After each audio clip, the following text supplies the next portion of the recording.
Jai Hind.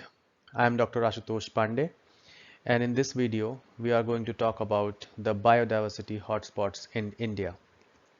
So there are 36 biodiversity hotspots throughout the world, out of which 4 are in India, and they are Indo-Burma region, Western Ghats and Sri Lanka. Of course, Sri Lanka is not in India.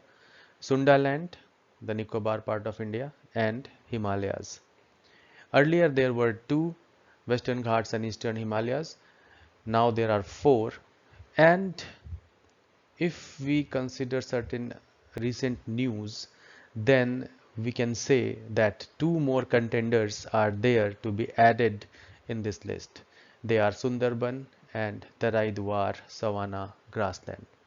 Let us see what is the story in detail. Let's get started. So before talking about biodiversity hotspots, let us first consider understanding biodiversity. The term biodiversity comes from 2 words, bio and diversity, that means biological diversity. This term was given by Walter G. Rosen, and this term was popularized by E. O. Wilson. So this becomes a part of factual MCQs in certain examination. So the term was given by W.G. Rosen while it was popularized by E.O. Wilson. So what is biodiversity? As I said, it is formed by 2 words, biological and diversity. And the biological variety and variability of life on Earth is biodiversity. So it can refer to genetic diversity, species diversity, and ecological variations or ecological diversity. Genetic diversity, that means there are 2 dogs or different breeds of dogs. So dog is one single species, but there are so many different breeds. So this results from the variation in certain gene or genetic level. So it is genetic diversity. Then there are different species of plants and animals all around. It may refer to the species diversity. And when we see different ecosystems all around, like a desert ecosystem, grassland ecosystem, forest ecosystem, they have different composition, different vertical stratification. So they are based on the ecological variation of diversity or ecosystem diversity. If we try to define biological diversity, it means the variability among living organisms from all sources, including inter alia, terrestrial, marine, and other aquatic ecosystem, and the ecological complexes of which they are part. They include biological diversity within a species and ecosystem.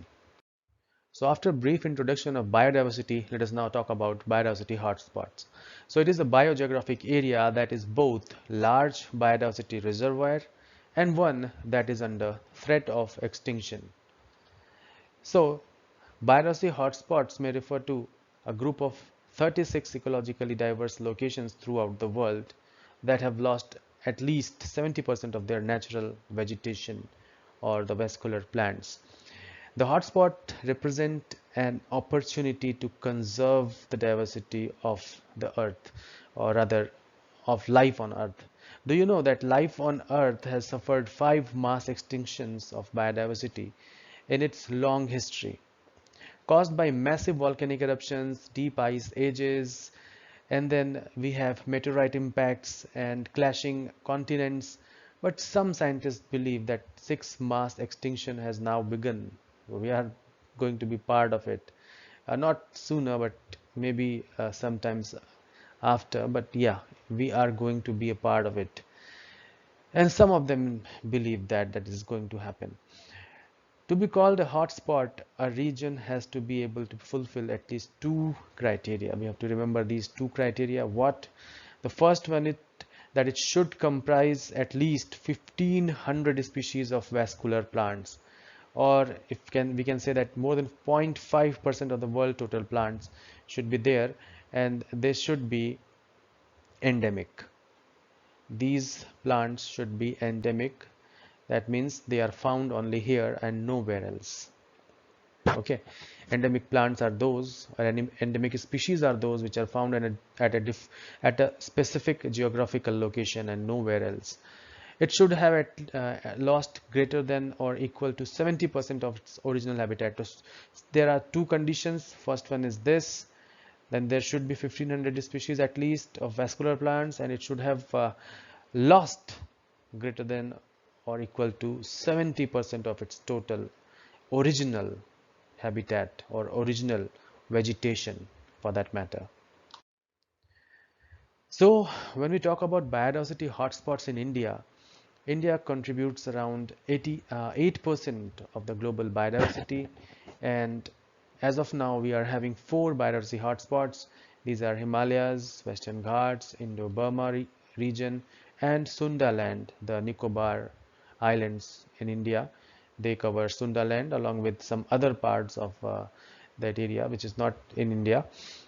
So there are 36 and 4 are in India, and we are there is a news that Sundarbans and Terrai-Duar Savannah grassland can be included in this list, which will make the number of biodiversity hotspots in India to 6. So the first of our biodiversity hotspots in India is Himalaya, and it is home to highest mountains like Mount Everest in Nepal and Kanchenjunga in India, and it has uh, you know spread around Nepal, Bhutan, northeastern states of India, West Bengal, Sikkim, Assam, Arunachal Pradesh. Western Himalaya include Kumaon, Garhwal, northwest Kashmir, and some parts of Pakistan occupied Kashmir also.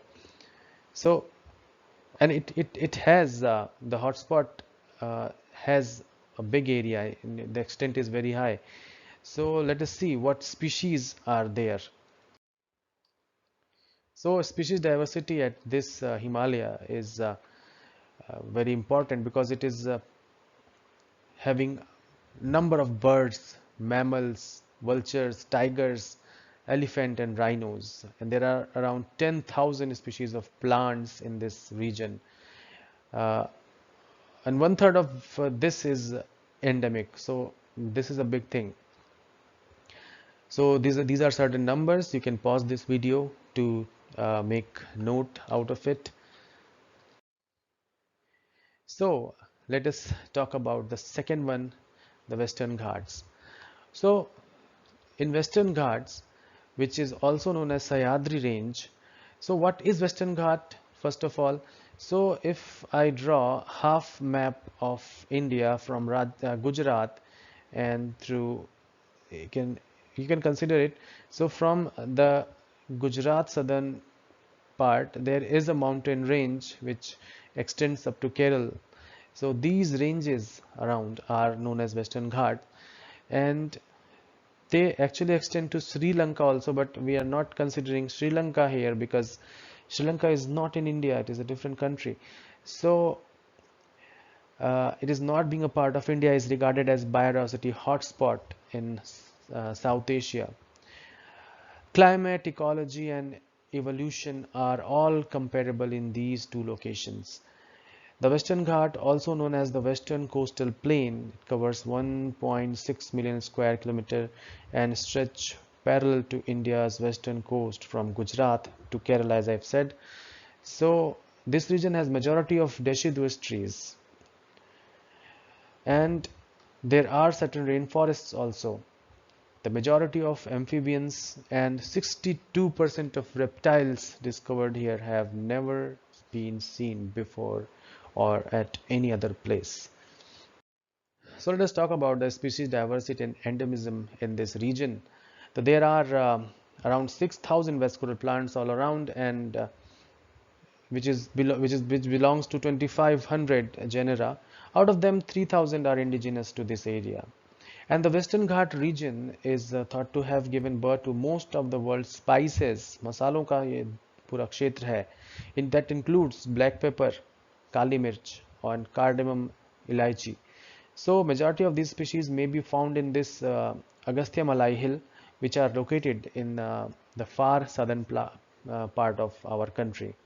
Around 450 bird species are found here, and 140 mammals, 260 reptiles, and 175 amphibian species are resident of this area. Such variety is both gorgeous and uncommon, and it is currently on the point of extinction. The vegetation in this region used to cover around 190,000 square kilometer, but it has now shrunk to 43,000 square kilometer only. So this is the matter of concern. And these are the taxonomic groups, species and endemic species and their endemism percentage. You can pause this video to note it down. So Indo-Burma region covers northeastern India along with Myanmar and some part of China, Laos, Vietnam, Cambodia, Thailand, etc. And it has a large area, but the vegetation is covered only to a small area, and it has got so many gorgeous species of animals and plants which are not found anywhere else. So this place is high in biodiversity, and that is why it is a biodiversity hotspot. Now, when we talk about the species diversity and endemism, almost 13,500 plant species can be spotted in this region, and around 50% of this is endemic. So this is a big deal. The combination of terrain, historical climate change, soil properties, and the hotspot seasonal rainfall patterns has resulted in patterns of biological variety in Indo-Burma. So many localized foci of endemism, notably montane isolates, but also patches of lowland wet evergreen forest that have been isolated at some point, and river basins may be found in this hotspot. The fourth and the last one, as far as India is concerned, it's Sundaland. And Sundaland hotspots in the arc of some 17,000 equatorial islands. It is dominated by two of the largest islands of the world, that is Borneo and Sumatra, and the topography of the hotspot ranges from hilly and mountainous region of the Sumatra to the fertile volcanic soils of Java and Bali. It covers around 15 lakh square kilometer area, which is only 1 lakh square kilometer area has the vegetation cover, and that is why this area is becoming a cause of concern. Here we find mangroves, seagrass beds, the coral reefs, etc. They form the marine biodiversity, and the overexploitation of marine resources can represent a severe danger to biodiversity. India's Nicobar Island were designated as Global Biosphere Reserve in 2013, and our Nicobar Island also forms the part of Sundaland. Species diversity and endemism in Sundaland is one of the biologically richest hotspots on Earth, holding around 25,000 species of vascular plants, and out of them 60% of are endemic, and these numbers like 380, 770, 450, 245, 950 of these mammals, birds, reptiles, amphibians, freshwater fishes respectively are there, which are not found anywhere else. So the hotspot is home to iconic species like orangutans, pig-tailed langurs, and so many Javan and Sumatran rhinos. So this has a peculiar kind of species which is not found anywhere else, and the world's largest flower, Rafflesia, is found here in this region. So you can pause this video to find out the taxonomic groups, their species, number of their species, number of their endemic species, and the percentage of endemism. So plant shows around 60% of endemism here in Sundaland. Now the two new contenders are the talk of the town. The first one is Sundarban. If it is added, it will become the fifth one to be added in the list. As of now, it is not added, so make it clear that maybe you might be watching this video when this might have been added, but while I am recording this, It is just being speculated that Sundarbans can be added to it. So Sundarban, which is also called as Badaban, is one of the India's most diverse biodiversity hotspot. So it is a hotspot, even it is not designated as of now, but yes, it is a hotspot as per the criteria. So it has mangrove coastal woods, and it acts as a biological barrier between land and water because it is at the seashore, and it is also UNESCO's World Heritage Site. The Royal Bengal tiger, the Royal Bengal tiger, uh, the Ganga dolphin, estuary crocodile, all are the home of this particular place. They reside there. Then it has a wide variety of birds, fish, spiders, reptiles, oysters, crabs. So it is really becoming a you know cause of concern because of loss of biodiversity in this region in recent past, because it has so many important species, but the rate of destruction or the rate of extinction of a species is increasing day by day. So that is why this place needs more of the conservative approach, or conservation is needed for Sundarban. Then we have the Terrai-Duar Savannah grassland. So Terrai-Duar Savannah and the grassland is a continuation of the Indo-Gangetic plain in India, Nepal and Bhutan. It is a small lowland eco region at the base of Himalaya, which is around 25 kilometers wide. So the Ganga basin east to Nepal is known as Tarai, and which is followed by Duars in West Bengal, Bhutan and Assam. Then east to the Brahmaputra river in Assam, it is home to the world's highest grassland, which are among the most endangered and uncommon in this earth. So depending on the soil quality and rainfall, the Terrai-Duar Savannah grassland are patchwork of tall riverbank grassland, savanna and evergreen deciduous woods. This region has 366 bird species and 115 mammal species. So this is important to conserve this place. So this is how we understood that there are 4 biodiversity hotspots in India, and 2 might get added to this list, and it will become 6 in India in coming future. Let us see what happens. If you have liked this video, you may press like.